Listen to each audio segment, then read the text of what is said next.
Ubuntu and Canonical infrastructure just went down for more than a day.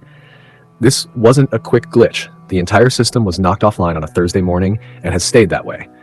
This failure is preventing the OS provider from communicating normally with its users right after a major vulnerability was disclosed. It's a total system collapse that happened just hours after researchers released potent exploit code that allows untrusted users to gain all-powerful root control of servers running virtually all Linux distributions, including Ubuntu.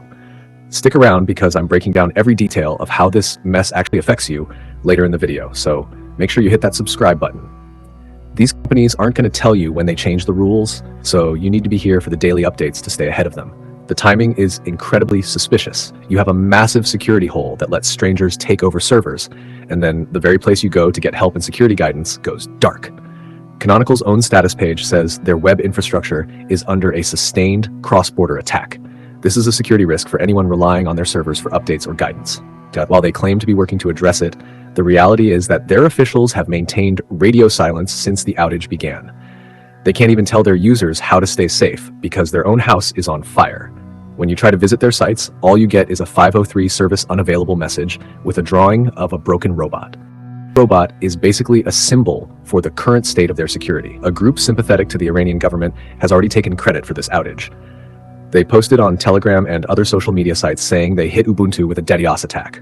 They used something called Beam, an operation that claims to test if servers can handle heavy loads, but in reality it's just a front for services people pay for to down third-party sites. This group hasn't just stopped at Ubuntu. They've also taken credit for similar attacks on eBay recently. It's a failure of the infrastructure to stay standing when it's needed most. If you're a friend relying on Ubuntu for your work or personal projects, this move by the attackers and the slow response from Canonical is a disaster. It limits your ability to get the security patches you need to protect your own data from that root control exploit mentioned earlier. It's pretty cynical that a company this big can be kept offline for so long. There's a wealth of DDoS protection services available, and at least one of them is free, yet the infrastructure has remained unavailable for over 24 hours. The list of URLs that are currently dead is long and covers almost everything important. You can't get to security.ubuntu.com, you can't reach the developer portal, and even the Ubuntu security API for checking CVEs and notices is gone. If you're finding this investigation into the system collapse helpful, make sure to subscribe so you can stay informed when the next big tech failure hits. It's one thing for a fun website to go down, but for a security infrastructure to stay dead for more than a day is a different level of failure. These booter sites or stressors have operated for decades. Law enforcement has tried to shut them down, but they've never succeeded. This scourge is now directly affecting your ability to keep your computer safe. The fact that researchers just put out code to hack into these servers, and then the servers go down, means everyone using this OS is basically sitting ducks right now. The infrastructure is cooked. While mirror sites might still have some updates, the official brain of the operation, the part that tells you which updates are safe and which ones are critical, is completely unresponsive. It's a failure of planning and a failure of protection.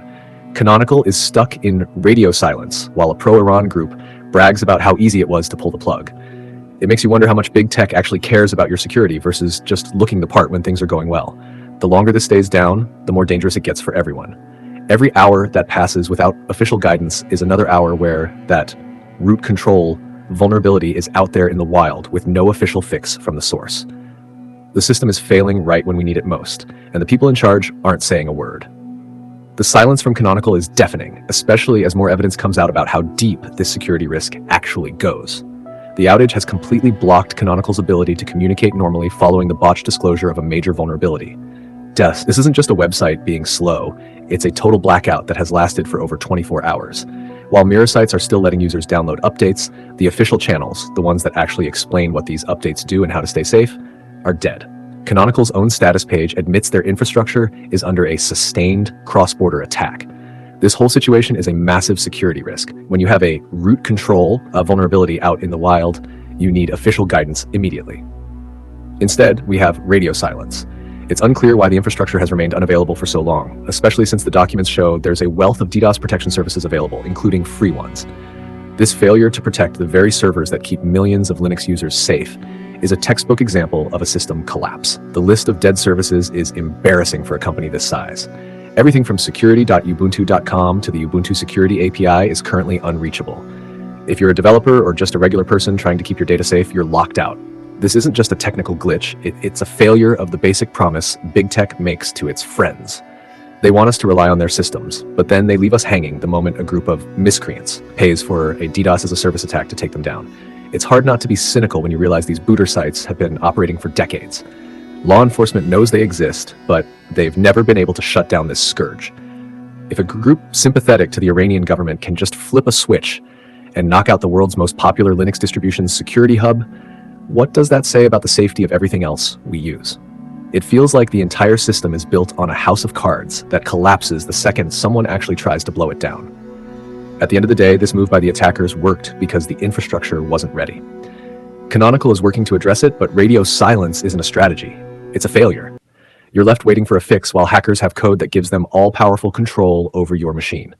It's a mess, and it shows how vulnerable we really are when the companies we trust can't even keep their own websites online during a crisis. So, what's your take on this?